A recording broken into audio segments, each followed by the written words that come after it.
Le débat d'actu pour parler de formation. Alors, la formation, ça vous concerne tous. Vous êtes des millions de salariés. Je dis bien de salariés qui avaient un compte CPF. Et souvent, on regarde son compte et on se dit, tiens, j'ai 6 000, j'ai 5 000, je vais pouvoir me former. Ça, c'était l'esprit Macron 2017. Il avait mis plus de 17 milliards sur la table pour accompagner les collaborateurs. Et il y avait ce CPF qui venait évidemment former. CPF remis en cause, pas totalement. On ne paye plus le permis de conduire avec le CPF, on plafonne le bilan de compétences et c'est d'une certaine manière une remise en question de cette philosophie. On en parle avec mes invités parce que la formation, au moment où nous sommes, est plus que jamais nécessaire. Emmanuelle Barbara, ravi de vous accueillir, avocate en droit du travail, droit de la sécurité sociale au cabinet Auguste de Bouzy. Auguste de Bouzy, je ne voulais pas écorcher et dire une bêtise. Merci d'être là. Olivia Copin, ravi de vous accueillir. Vous êtes coach en management, les bons codes. Et vous venez régulièrement sur notre plateau partager un certain nombre de sujets. D'abord, sur ce sujet du CPF, commençons par le grain de beauté qui peut peut-être cacher quelque chose de plus grave en dessous. CPF, permis de conduire, tout ça paraît anodin, ça fait des économies. Quand on analyse bien le sujet, c'est quand même des jeunes qui se payaient le permis de conduire pour décrocher un job et qui vont devoir payer 1 500, 2 000, sans compter évidemment les entreprises d'auto-école qui sont vent debout parce qu'ils ont perdu une partie du business. Vous en pensez quoi, Olivia, Emmanuel ? Écoutez, peut-être que c'est plus un reciblage, une réorientation pour revenir un peu à l'esprit initial en fait du projet qui était. Donc il y avait un effet d'aubaine, quoi. Oui, parce que l'idée c'était quoi ? Après voilà, Maître en parlera peut-être encore mieux que moi, mais l'idée c'était de travailler son employabilité toute sa vie. Donc l'employabilité c'est quoi ? C'est est-ce que mes compétences répondent à l'économie, répondent au marché du travail.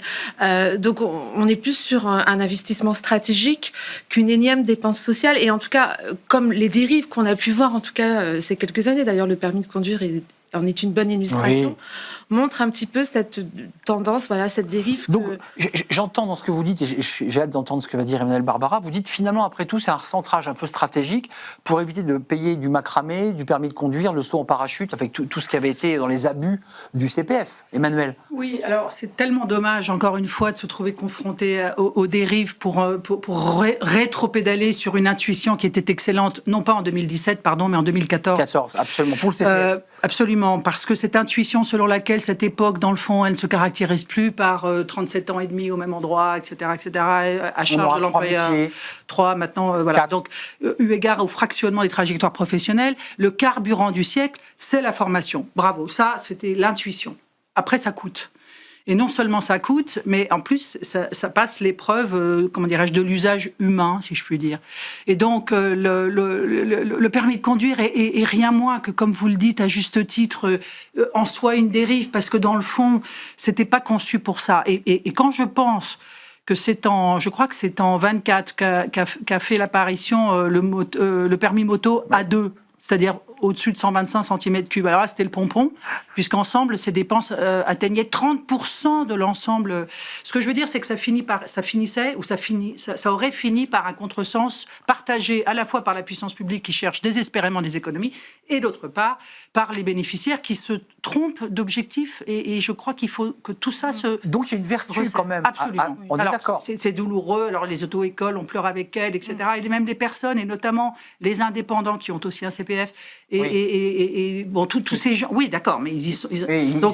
C'est vrai que la mobilité, c'est essentiel, mais c'est essentiel après ou en même temps qu'autre chose. De toute façon, cet argent, il a été payé par les ménages. Il a été moins, il va retourner chez les ménages. Voilà. Il y a quand même dans les restrictions budgétaires sur les formations de langue, là aussi il y a eu quand même des levées de boucliers, parce que est-ce que vous mettez sur le même niveau, puisque j'entends votre discours en disant recentrons sur des formations stratégiques utiles pour l'entreprise, les langues, je m'autorise à penser, alors là, à l'instar du permis de conduire, que c'est quand même assez utile quand même. Oui, non, avec l'IA. En fait, l'idée c'est bien sûr que tout est... L'idée c'est que... Vous allez me le casser le CPF sur ce plateau-là ? Quand on est dans une logique d'abondance, tout est utile. Quand on est dans une logique de restriction, c'est-à-dire qu'effectivement les moyens sont plus les mêmes aujourd'hui, on est dans une logique de ciblage. Et c'est vrai que, comme vous le disiez, le ressenti était bon, l'intuition était bonne, la formation, c'est le capital aujourd'hui du salarié. Maintenant, il y a cette logique aussi peut-être de faire un peu de pédagogie, de responsabiliser les bénéficiaires sur quelles compétences je dois vraiment acquérir pour être performant et employable sur le marché du travail. peut-être que l'anglais ou l'espagnol, je ne sais pas si ça arrive en pole position. On peut penser plus à comment prompter ou toutes les thématiques autour de l'IA qui sont peut-être davantage urgentes que les langues étrangères. Vous en pensez quoi sur Je pense tout à fait que c'est tout à fait urgent, comme s'agissant de savoir utiliser l'IA. Mais il se trouve qu'au titre du répertoire spécifique, absolument, eh bien, l'IA rejoint la bureautique et se trouve là aussi, j'allais dire, assujetti à un plafond de 1 500 €.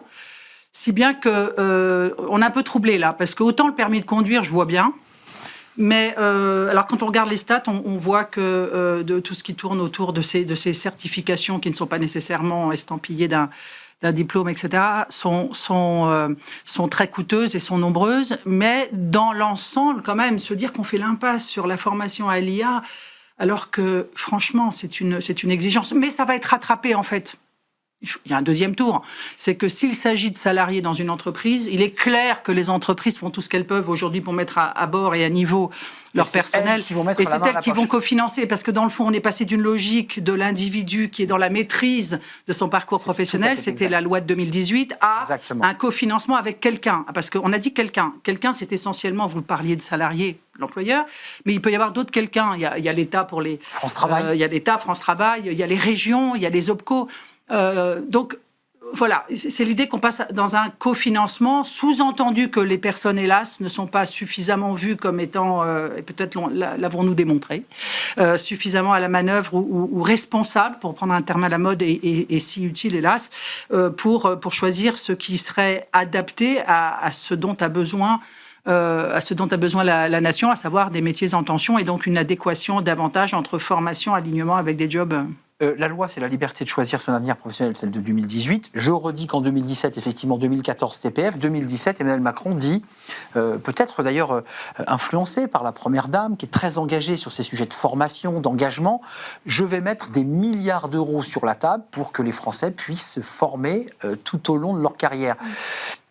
Il s'est écoulé 2 mandats. Je ne vous demande pas de prendre position sur la politique de Macron, encore que vous êtes absolument libre de le faire, mais j'ai le sentiment quand même que tout ça a fait pchit, qu'on a jeté des milliards et on se demande quand même là, 12 ans après presque, à quoi ça a servi. Est-ce que vous êtes aussi négatif que moi ou vous dites que ça a quand même eu une vertu, on a maintenu les gens à niveau, Comment vous regardez ce sujet ?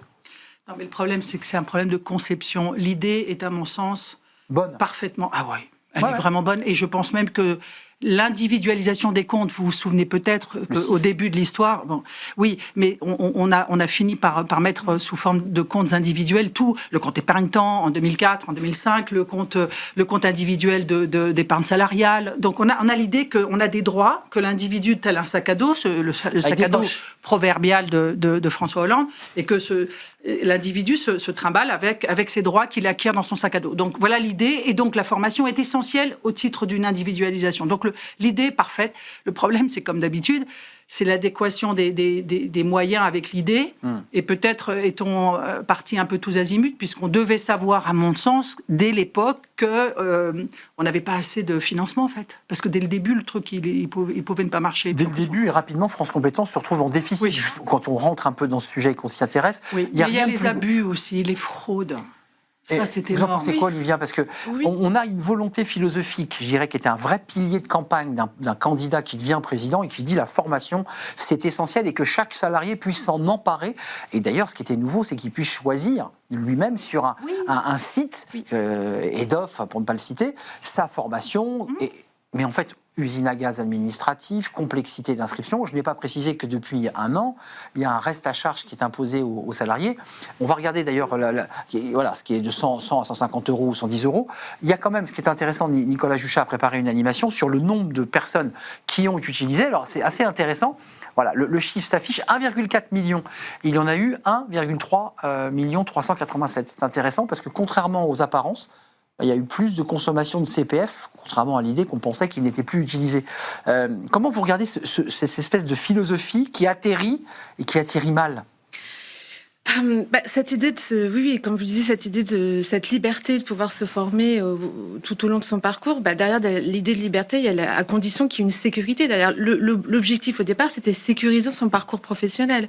Donc effectivement, se former sur certains sujets, oui, pour actualiser les compétences. Et là où je suis d'accord avec vous, c'est que vraiment, il y avait cette intuition qui était juste avant, parce qu'il y avait cette idée que les personnes ne restaient pas toute la vie chez le même employeur. Il y avait cette idée de se former tout au long qui était très très propre à la génération Y et encore plus à la Gen Z. Et aujourd'hui, c'est encore plus juste puisque nous ne savons pas quels seront les métiers de demain. Donc, la formation est un outil. Vous ouvrez le sujet de la reconversion. Oui, mais la reconversion, encore une fois, je crois que ça a touché aussi tout ce qui est bilan de compétences. Oui, qui vont être plafonnés par ailleurs, 1006. Et ça aussi, c'est intéressant parce que est-ce que l'idée, c'est je ne suis plus employable aujourd'hui, je veux travailler mon employabilité, donc je vais sur des métiers d'avenir, ou est-ce que j'ai besoin de sens? Est-ce que il y a aussi, et parfois on est un peu limité aussi aux moyens qu'on peut mettre dans cet outil. La reconversion, c'est intéressant, on la plafonne, on change les modèles, c'est un petit peu hors formation, mais le transco disparaît au profit d'autres outils. Emmanuel Barbara peut-être pourra nous éclairer avec d'autres outils. Il est tout neuf, donc je ne suis pas encore très non, mais je point, mais le transco, ça n'a pas marché. C'est fini, oui, ça n'a pas marché. Ça n'a pas marché, voilà. Oui, parce que c'était assez complexe. Je voudrais vous soumettre cette phrase de Claire Kécha, qui vient régulièrement sur notre plateau et qui dirige les acteurs de la compétence. C'est-à-dire que tous les acteurs de la formation réunis dans une organisation, pour ne pas dire un lobby, pour se faire entendre. Et elle dit que le plafonnement incitera certains opérateurs à opter pour le low cost afin de capter la demande CPF au détriment de la qualité. Donc en fait, d'un effet positif qu'on évoque en début d'émission, on va se retrouver en fait avec des entreprises qui vont capter le CPF en ayant des formations de mauvaise qualité, où on paiera mal les formateurs. En fait, on aura juste dépensé de l'argent de son CPF, point. Enfin, non. Alors, moi, je pense que c'est quand même déjà un peu le cas aussi. Enfin, c'est un marché où il y a un peu toutes les... Voilà, donc le bénéficiaire, il fait un peu son marché en fonction de ses moyens. Ce qui arrive aussi souvent, c'est qu'on va se servir du CPF pour financer en partie une formation. Voilà, donc ça peut venir compléter, en fait. Mais de toute façon, quand vous regardez le marché des formations, les formations les plus premium ou les plus certifiantes ou qui vont vraiment jouer un game changer dans la carrière de quelqu'un... Pensez à quoi? Aux formations exécutives? On est sur des formations plus longues et plus coûteuses, mais le CPF va pouvoir peut-être participer. Mais c'est vrai que quand vous regardez les formations qui peuvent uniquement être financées par le CPF, c'est pas comme ça que vous allez apprendre... ni l'anglais, c'est terrible, un bilan de compétences que c'est terrible ce qu'on se raconte là. C'est-à-dire qu'en fait, globalement, l'esprit est formidable et on se dit collectivement que c'est pas parce qu'on va dépenser 3 000 € pour une formation CPF qu'on va être, comme le dit Olivier, un game changer et qu'on va changer de boulot. Donc comment on fait? C'est aux entreprises, c'est celles que vous rencontrez, qui on va dire c'est vous qui devez former vos collaborateurs. Comment on fait? Pardon, mais l'obligation de former tout au long de la vie figure dans le Code du travail comme une obligation fondamentale. C'était un mot en 1971.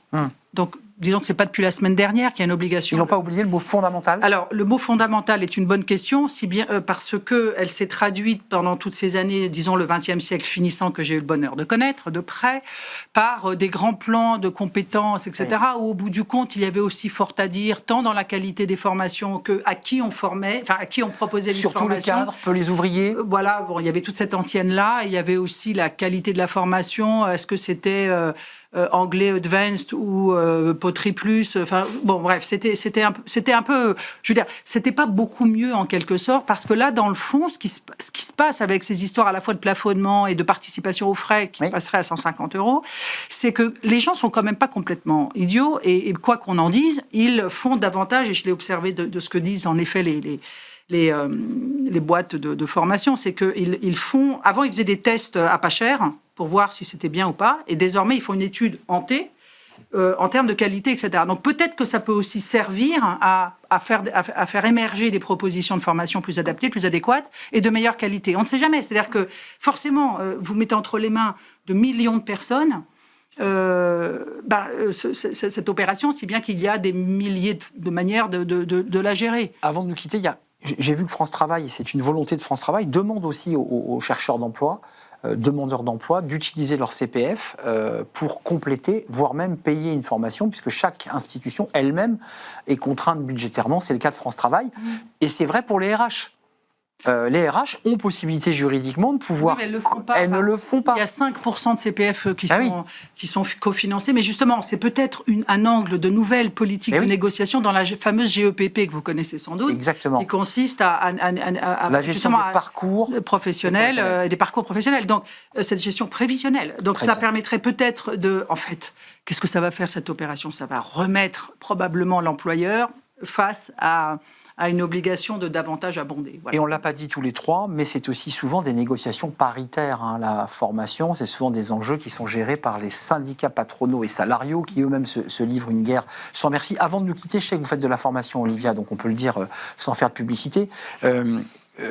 Moi qui connais bien ce sujet, France Compétences refuse non seulement alors les formations IA, on l'évoquait tout à l'heure, qui sont un peu reléguées, mais elle refuse aussi les formations soft skills, considérant que ça serait des mouvements sectaires ésotériques avec des tam-tams et de la fumée, alors qu'on sait très bien aujourd'hui que les sujets soft skills, c'est des sujets autour de l'impact mental.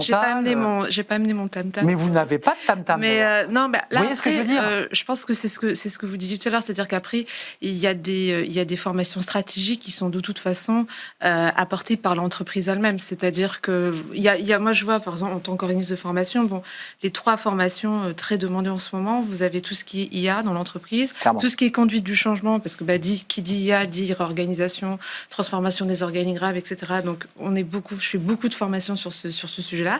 Et les soft skills aussi, sur tout ce qui... Alors, sur le management, les compétences relationnelles, les enjeux de stress. Enjeux de stress. Quand aujourd'hui, vous avez de la Gen Z qui, en fait, dicte les messages ou les mails ils font ça, la Gen Z. à l'IA. Donc après, c'est aussi garder ses compétences relationnelles, interpersonnelles, parce que le travail, ça reste quand même travailler ensemble. Donc on voit qu'il y a ces compétences-là, elles sont comme elles sont stratégiques par les entreprises. L'entreprise, de toute façon, Olivia, les finance. Je le répète, l'entreprise finance, mais quand l'entreprise veut se tourner vers du Calliope, du financement OPCO, voire la France Compétences ne reconnaît aucun RS sur ces sujets. Oui, mais... Elle le refuse catégoriquement. On évoquait tout à l'heure là. Donc c'est quand même une machinerie un peu rigide. En fait, le problème, c'est qu'on n'a plus de sous, donc on ne sait plus si c'est parce que c'est utile ou pas. Vous voyez ce que je veux dire? C'est quand même on a est dans les phares. On a le lapin devant les phares et qu'on doit essayer de s'en sortir. Donc il faut 250 millions de réduction de ces faux frais et autant taper là où c'est le moins grave, semble-t-il. Voilà l'approche. Et donc après, on peut philosopher, mais en vrai, tout est important. Parce que de toute façon, les entreprises le feront quoi qu'il arrive. Donc parce que c'est un levier, vous l'avez dit, et puis un levier sans aussi de l'OPCO. Et puis même d'attirer les talents. Aujourd'hui, un jeune en entretien, il va demander sur quoi il va être formé, donc c'est quand même des sujets qui sont sur la table. Merci à vous deux de nous avoir éclairé sur un sujet qui paraît comme ça un peu... Vous en conviendrez d'ailleurs, quand on se lance dans un sujet formation, vous avez étudié pour préparer l'émission, est-ce que vous avez vu la complexité du sujet quand même? Ah non, mais c'est atroce et je pense que c'est fait exprès. Je crois aussi. J'ai jamais vu un sujet. C'est comme la retraite, c'est incompréhensible, exprès. Je crois que c'est le sujet le plus complexe qu'un journaliste ait à traiter. Quand un journaliste vous dit je suis un expert en formation, vous dites là, il y a du niveau. Parce que c'est des usines à gaz extrêmement complexes et administratives. Merci Olivia Copin. On l'aura compris, vous êtes chef d'entreprise, vous êtes coach en management et vous êtes très occupé, si je le comprends bien, ces derniers temps. Merci à vous Emmanuelle Barbara, avocate en droit social, spécialiste du travail chez Auguste et Debussy. Je l'ai bien dit. Merci à vous, merci de votre fidélité. On se retrouve la semaine prochaine pour un nouveau débat d'actu. Merci à toute l'équipe qui m'accompagne. Pierre Loup à la réalisation. Je remercie évidemment notre ami au son, dont le nom m'échappe à l'instant. Et je remercie Nicolas Juchat, évidemment, qui m'accompagne dans cette belle émission Smart Job. Je vous dis à très très bientôt. D'ici là, portez-vous bien. Bye bye.